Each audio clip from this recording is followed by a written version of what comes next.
इस पावन भूमि से जुड़े हुए सभी उपस्थित भाइयों बहनों, आज का दिन हम सब के लिए बहुत पवित्र दिन है। इस धराधाम पर धर्म की स्थापना के लिए 5000 वर्ष पूर्व भगवान ने स्वयं अवतरित होकर के हम सबको कृतार्थ किया था। और आज का ये दिन हमारे लिए इसलिए भी महत्वपूर्ण है, योग माया के प्रकटीकरण का दिन भी है। और इसलिए इस अवसर पर मैं आप सबको हृदय से बधाई देता हूं, अपनी शुभकामनाएं देता हूं और अपनी मंगलमय रंगमय कामना व्यक्त करने के लिए विशेष रूप से मैं आपके बीच में यहाँ पर उपस्थित हुआ हूं। ब्रज तीर्थ विकास परिषद के इस कार्यक्रम में भाग लेने की मेरी पिछले 3 वर्षों से बहुत इच्छा थी, लेकिन कोई ना कोई कार्यक्रम, कोई ना कोई ऐसी चीज आ जाती थी जिसके कारण इस कार्यक्रम में मैं सहभागी नहीं हो पाता था। पहले वर्ष 2019 में आगरा तक मैं आ गया था, लेकिन जैसे आगरा में हम लोग लैंड किए तो मुझे बताया गया कि भारतीय जनता पार्टी की वरिष्ठ नेत्री, पूर्व केंद्रीय मंत्री श्रीमती सुषमा स्वराज जी नहीं रही, तो हमें वापस दिल्ली जाना पड़ा। विगत वर्ष कोरोना महामारी के कारण पूरा देश, पूरी दुनिया अस्त व्यस्त थी, तो स्वाभाविक रूप से हम लोगों को भी इस आयोजन से अपने को दूर रखना पड़ा, एक सामान्य संक्षिप्त कार्यक्रम के साथ जुड़ना पड़ा था।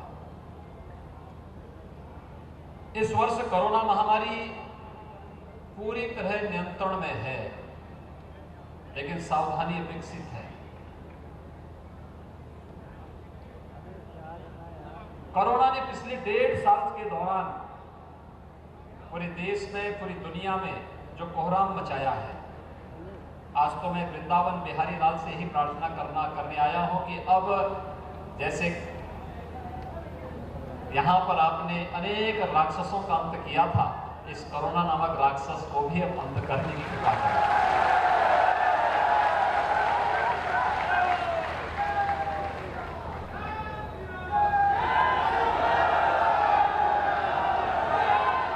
क्योंकि सामान्य जनजीवन के साथ साथ अनेक लोगों ने अपने प्रियजनों को खोया है, उन सब के प्रति हमारी संवेदना है। लेकिन महामारी है, देश के अंदर आदरणीय प्रधानमंत्री जी के नेतृत्व में इस महामारी से लड़ने के लिए बेहतरीन प्रबंधन करने के प्रयास हुए, लेकिन महामारी के दौरान सरकारी संसाधन अक्सर कम पड़ जाते हैं। मैं भी फिरोजाबाद से आ रहा हूं।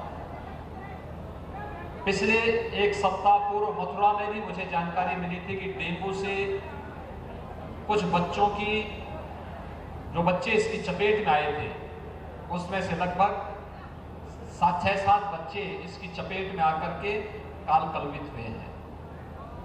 फिरोजाबाद में भी ऐसी स्थिति थी। उन सभी परिवार वालों के प्रति मेरी पूरी संवेदना है।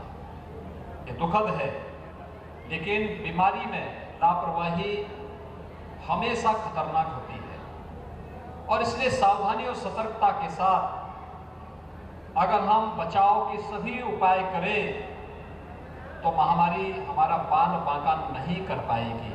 और फिर ये धरती तो भगवान की लीला की धरती है। उस समय दृश्य शत्रु से भी और अदृश्य शत्रु से भी इस धरती पे भगवान ने मुकाबला किया था, हमें राह दिखाई थी। आज अदृश्य शत्रु कोरोना के रूप में आया है, इससे बचने के लिए भी राह प्रधानमंत्री जी के नेतृत्व में देश दे रहा है, आगे बढ़ रहा है। लेकिन भगवान की अहेतुक कृपा हम सब पर अवश्य होगी, इसमें कोई संदेह नहीं करना चाहिए। और हम सबको इसी आस्था के साथ कोरोना गाइडलाइन जो बनाई गई उसका पालन करना होगा, अवश्य हम उसका पालन करें। मुझे बहुत प्रसन्नता है, 4 साल पहले जब यहां पर हम लोग विकास की एक रूपरेखा तैयार करने के लिए श्रीकांत जी, चौधरी लक्ष्मी नारायण जी, कारिंदा सिंह जी, पूर्ण प्रकाश जी, इन सब के साथ आए थे, और तब तय हुआ था ब्रज तीर्थ विकास परिषद का गठन होना है। हमारे इन मंत्रियों ने और विधायकों ने दबाव भी बनाया। हेमा मालिनी जी ने भी उस समय इस बात के लिए कहा कि मैं तो यहाँ पर आई इस बात के लिए हूं, मैं भगवान कृष्ण की भक्त हूं और यहाँ पर कुछ ऐसा होना चाहिए जो अद्भुत हो जाए। और फिर यहाँ पर इस परिषद का गठन हुआ। हमारे जनप्रतिनिधिगण निरंतर अपना मार्गदर्शन देते हैं और श्री सहजाकांत जी के नेतृत्व में ब्रज तीर्थ विकास परिषद यहाँ पर सचमुच इन पूज्य संतों के सानिध्य में ब्रज क्षेत्र को 5000 वर्षों से जिस कार्य के लिए तरसती थी हमारी ये ब्रज भूमि, आज उसको स्वरूप प्रदान करने का प्रयास हो रहा है। इसकी पुरातन परंपरा और काया को बनाए रखते हुए नए कलेवर के साथ ब्रज क्षेत्र को हमें विकास की ओर अग्रसर करना है और इसी दिशा में यह परिषद निरंतर प्रगति के पथ पर ले जा रहा है। उसका एक छोटा सा लघु चित्रण आपके सामने भी इस प्रस्तुतिकरण के माध्यम से देखा। विकास के लिए कहीं कोई कोर कसर नहीं छोड़ेंगे ब्रज क्षेत्र के विकास के लिए। जहां भी जितना भी संभव हो पाएगा, हमारे दोनों मंत्री भी, हमारे दोनों विधायक भी, हमारे महापौर भी, हमारे सांसद जी भी और हमारे यहाँ के सभी जनप्रतिनिधिगण लगातार विकास के लिए प्रयत्नशील हैं। यहाँ का भौतिक विकास भी हो, लेकिन आध्यात्मिक और सांस्कृतिक विरासत को भी हम यहाँ की बनाए रखें, क्योंकि वो हमारी पहचान है। मित्रों, देश के प्रधानमंत्री जी ने यही तो देश को एक नई दिशा दी है। आज आप देख रहे हैं एक एक करके सैकड़ों वर्षों से दबी हुई वे भावनाएं, आस्था के वे केंद्र फिर से अपने नए रूप में सामने आ रहे हैं। अयोध्या में भगवान राम के भव्य मंदिर के निर्माण का कार्य प्रधानमंत्री जी के कर कमलों से प्रारंभ हो चुका है। आज आप देख रहे होंगे अयोध्या, नई अयोध्या बन रही है। कल हम लोग राष्ट्रपति जी के साथ अयोध्या में थे। राष्ट्रपति जी ने कल रामलला के दर्शन किए अयोध्या में। आजादी के बाद पहले राष्ट्रपति अयोध्या आए हैं जिन्होंने रामलला का दर्शन किया।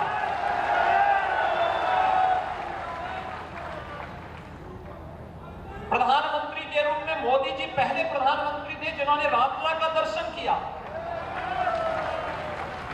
यानी भारत की आध्यात्मिक और सांस्कृतिक विरासत के प्रतीक हमारे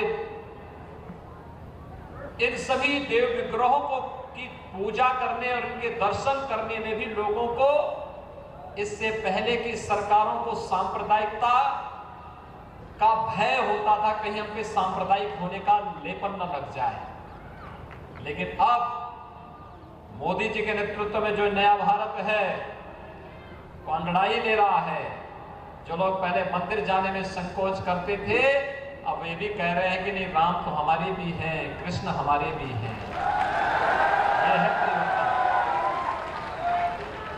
ये है परिवर्तन। आज होड़ लगी है। पहले लोगों में होड़ किस बात की लगती थी? पहले आपके पर्व और त्योहार में कोई बधाई देने के लिए न कोई मुख्यमंत्री आता था, न कोई मंत्री आता था, न कोई विधायक आता था।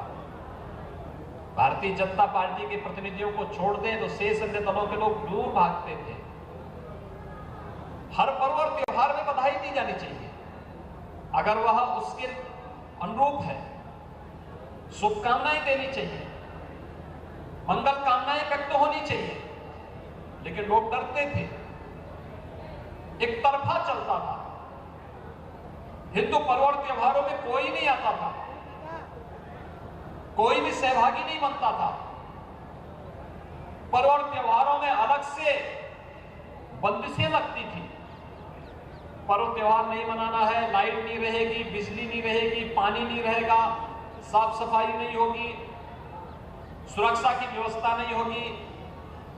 अलर्ट जारी होता था कि रात 12 बजे के बाद अब ये कार्यक्रम नहीं करेंगे, 10 बजे के बाद आतिशबाजी नहीं करेंगे, दोपहर 12 बजे के बाद रंगोत्सव का कार्यक्रम नहीं करेंगे। अब तो ऐसा कोई बंदिश नहीं है। अब तो हर्षोल्लास के साथ पर्व मनाइए। और हमारे कान्हा तो रात्रि को 12 बजे ही जन्म लेते हैं।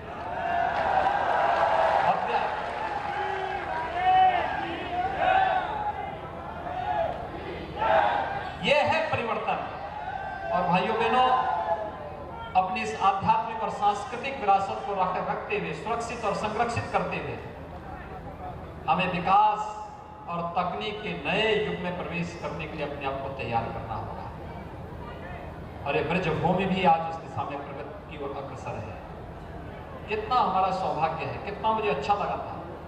और ये सचमुच ये बिहारी लाल की कृपा है, राधे रानी की कृपा है।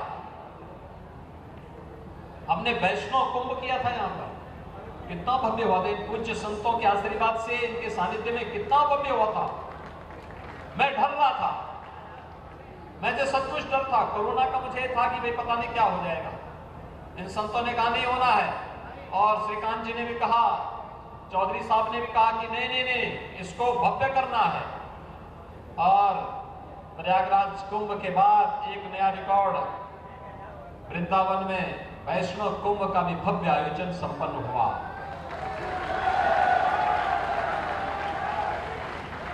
और जैसे यहाँ का कार्यक्रम संपन्न हुआ, कोरोना की दूसरी लहर भी आ गई। आपने देखा होगा यहाँ का कोई कार्यक्रम डिस्टर्ब नहीं हुआ, कहीं कोई व्यवधान नहीं पैदा हुआ। ये सब वृंदावन बिहारी की कृपा नहीं तो क्या है? ये साक्षात कृपा है। हम सब ने इसको महसूस किया है। जब तक वैष्णव कुंभ था कोई कोरोना, और वैष्णव कुंभ का समारोह के बाद जैसे पूज्य संतों ने यहाँ से दूसरे कार्यक्रम के लिए यहाँ से प्रस्थान किया, दूसरी लहर की चपेट में पूरा देश और पूरी दुनिया आ गई। हम अपनी आध्यात्मिक धरोहर को संरक्षित करें और हमें गौरव की अनुभूति होनी चाहिए। 5000 वर्षों से हम सब इस भूमि के कण कण में अपने वृंदावन बिहारी लाल के दर्शन करते हैं, उनको पाते हैं, उनकी लीलाओं का यहाँ पर न केवल श्रवण करते हैं, उसका साक्षात दर्शन भी करते हैं। ये सौभाग्य केवल भारतवासियों को प्राप्त होता है, ये सौभाग्य ब्रजवासियों को प्राप्त हुआ है। और ब्रजवासी आप सभी धन्य हैं कि आप सबको इस पवित्र भूमि पर जन्म लेने का, यहाँ पर सेवा करने का सौभाग्य प्राप्त हुआ है। मैं इस अवसर पर आप सबको ऐसे बधाई देता हूँ, अपनी शुभकामनाएं देता हूँ, आप सबको इस बात के लिए आश्वस्त करता हूँ जो यहाँ पर हमारे पूज्य संतों का, हमारे जनप्रतिनिधियों का भाव है कि हम लोगों ने 2017 में पहले यहाँ पे नगर निगम का गठन करवाया, फिर नगर निगम के गठन के साथ यहाँ के 7 पवित्र स्थलों को तीर्थ स्थल घोषित किया। और तीर्थ स्थल घोषित होने के बाद अब यहाँ पर इन सब की तमन्ना है कि इन सभी क्षेत्रों में किसी भी प्रकार का मद्य मांस आदि का सेवन न हो, और ये होना चाहिए। मैं प्रशासन से कहूँगा कि इसकी योजना रचना बना करके उन लोगों को व्यवस्थित पुनर्वास करने की व्यवस्था करें। खासतौर पर जो इस क्षेत्र में कार्य कर रहे हैं उनकी ट्रेनिंग होनी चाहिए। उन लोगों को व्यवस्थित रूप से उनको काउंसलिंग की जानी चाहिए। और अच्छा होगा कि जो इस फील्ड में लगे हैं, अगर वे दुग्ध पालन के, उनके लिए छोटे छोटे स्टॉल बना दिए जाएं, वे दूध वहां पर बेचने का कार्य करें, दूध देने का कार्य करेंगे, तो यहाँ फिर से हम द्वापर युग की उन क्षणों को फिर से स्मरण कर पाएंगे जब ये धरती देश और दुनिया को एक नई दिशा देती थी। और फिर से धरती उस बात के लिए अपने आप को तैयार कर रही है। किसी को झाड़ना नहीं, व्यवस्थित पुनर्वास करना है। और व्यवस्थित पुनर्वास के क्रम में इन पवित्र स्थलों को इस दिशा में आगे बढ़ाने की आवश्यकता है। ब्रज तीर्थ विकास परिषद यहाँ के जनप्रतिनिधियों के साथ मिलकर के, स्थानीय प्रशासन को साथ लेकर के विकास की अच्छी योजना यहाँ के लिए और तैयार करें। अच्छा प्रयास विगत 4 वर्षों के अंदर हुआ है, और भी अच्छा प्रयास जिससे दुनिया की हमारी 7 पुरियों में एक पवित्र पुरी है ये क्षेत्र भी। इसलिए उन 7 पवित्र पुरियों की तर्ज पर ही हम इस पुरी की भी विकास की कार्य योजना को आगे बढ़ा करके देश और दुनिया के लिए आध्यात्मिक और सांस्कृतिक प्रवेश के साथ ही भौतिक और तकनीक से भी परिपूर्ण इस पूरे क्षेत्र को कर पाएंगे। इन सभी परियोजनाओं के लिए मैं ब्रज क्षेत्र के आप सभी श्रद्धालुजनों को हृदय से बधाई देता हूं, अपनी शुभकामनाएं देता हूं। कृष्णोत्सव का आप सबको मंगलमय कामनाएं। आप सब हमसे जुड़े रहने के लिए हमारे YouTube चैनल को सब्सक्राइब करें और नई वीडियो की नोटिफिकेशन के लिए बेल आइकॉन को दबाएं। अगर आप ये वीडियो Facebook पर देख रहे हैं तो लाइक जरूर करें और ज्यादा से ज्यादा शेयर करें। धन्यवाद।